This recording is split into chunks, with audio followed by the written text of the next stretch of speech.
중에 하나인데 우리가 춘분점이라는 말을 배워요. 춘분점이라는 단어만 듣고 겁먹지 마십시오. 춘분날 해가 있는 위치, 어느 별자리 있느냐, 그걸 춘분점이라고 하는데 최소한도 뭘 알 수 있어요? 춘분점은 가을철 별자리 있어요.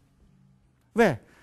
춘분날 해가 낮에 떠 있는데 그것이 그 춘분이면 봄인데 그날 밤에 보일 리가 없잖아요. 해랑 같이 움직이니까. 이 굉장히 어려운 지식인데도 지금 이해하고 계신 거예요. 그러니까 춘분점의 그 주위에 있는 별들은 해가 거기 있기 때문에 6개월 기다려서 가을이 돼야만 밤에 나타난단 말이에요. 그러니까 해가 춘분점이 있는 별자리는 가을철 별자리 있어요. 지금 굉장히 어려운 겁니다. 그러면 하나를 배우셨으니까 4개를 하셔야 돼, 이제. 동지점은 어느 계절 별자리 있어요? 여름철 별자리 있어요. 예, 좋습니다. 그래서 그게 원시인들이 알아냈던 별자리입니다, 바로. 그러면 수천 년 전에 서양에서는 동양은 제가 아는 한에 황도에 대한 기록이 없어요. 동양에 28수란 별자리가 있는데 그건 황도하고 상관이 있는 건 아닙니다.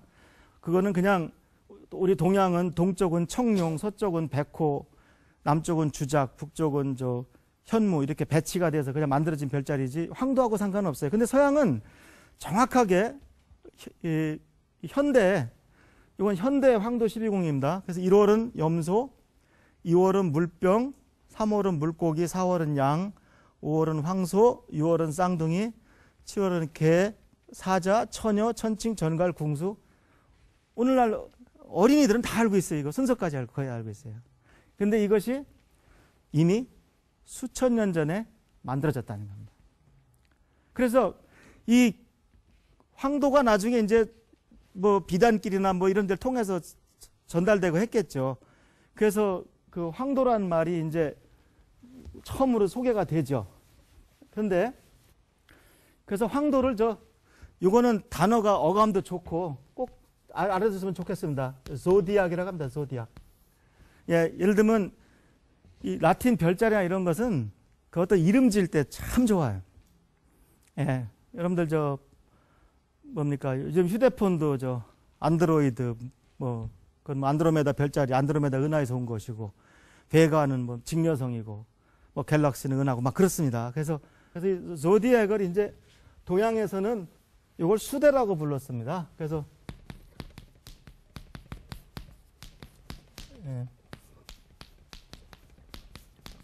이 수대란 말이 좀 낯설지도 모르는데 굉장히 중요한 말입니다. 그래서 수대는 저게 짐승 숫자거든요. 그래서 주로 동물들이 이렇게 하늘을 한 바퀴 도는 별자리를 이루고 있다 이런 뜻입니다. 여자분들이 들으면 좀 기분 나쁘실 거예요. 왜냐하면 처녀가 껴있기 때문에 처녀 자리가. 근데 나쁜 뜻을 보지 마시고 다른 별자리들은 전부 다 물건 이런 건데 여기는 대부분이 동물이지 않습니까? 그래서 그러한 이름이 있습니다. 이 이름도 수천 년 된 이름입니다.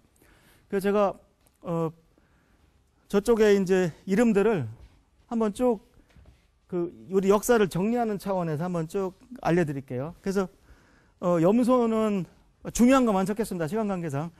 캐프리코르누스라고 그러는데 별로 유명하지 않아요. 물병은 아쿠아리스라고 합니다. 그래서 여러분들 아쿠아리어스는 팝송도 있습니다. 제목이. 나는 물병다리 생인데 내가 태어났을 때 목성은 어디 있었고 화성은 어디 있었고 그 노래 가사가 그래요. 그래서 우리나라 사람들이 그 노래의 뜻을 잘 알고 부르시나 모르겠는데 결국 수성, 금성, 화성, 목성, 토성이 전부 다 황도 12궁 어딘가에 있습니다. 북두칠성 옆으로 가진 않아요. 그렇기 때문에 무슨 뜻이냐? 여러분들 태양계가 어떻게 해요? 태양계가 이렇게 해가 있으면 이렇게 평면상에 이루어져 있잖아요. 그러니까 지구에서 보면 이 평면상 어딘가에 있지 이쪽에 있지는 않다는 거죠. 그러니까 이 어딘가에 이것이 바로 황도입니다. 하늘에서 황도라고 하는 거라고요.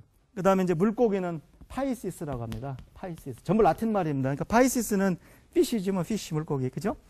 그 다음에 양, 에리스요. 그 다음에 황소. 예를 들면 토러스요. 미국의 어느 회사의 자동차가 토러스입니다. 그러니까 우리 차는 황소성 힘이 세다 이거죠.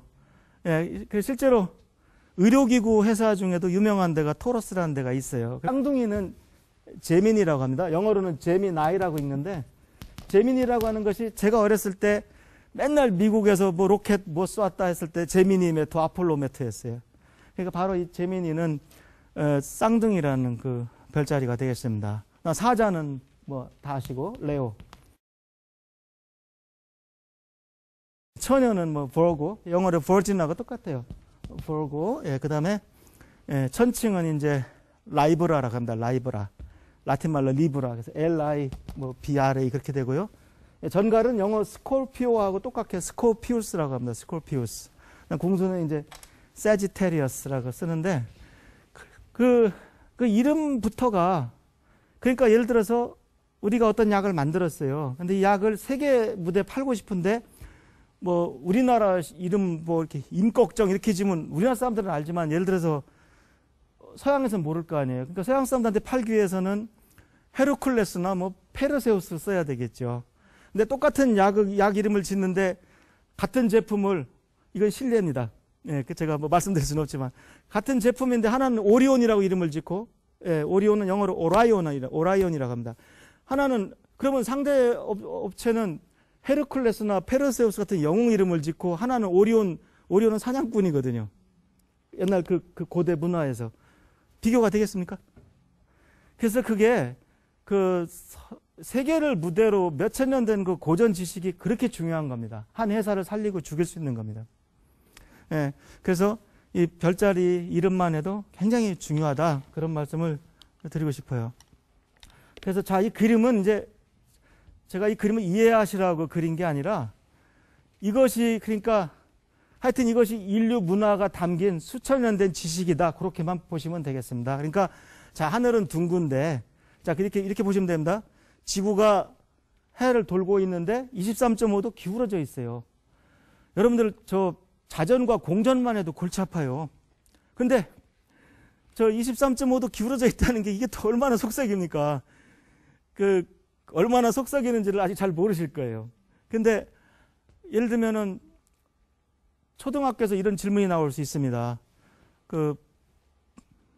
예를 들면은 북두칠성 같은 경우에 이렇게 매일 뜨고 지는데 지구가 24시간에 한 바퀴 돌면, 예를 들어서 자, 시선 방향이 저랑 같아야 되니까 북두칠성이 여기 있었어요. 오늘 밤 8시 여기 있었어요. 하루가 지나니까 그 자리로 돌아와야 될 거 아니에요. 그럼 매일 반복하게 되면 북두칠성이 봄, 여름, 가을, 겨울에 뭐 계절에 관계없이 맨날 같은 자리에 있어야 되잖아요. 그거는 지구 자전만 생각해서 그래요. 지구가 공전을 해가지고요, 북두칠성이 하루가 지나면 제자리로 돌아오는 게 아니라 360도는 지구 자전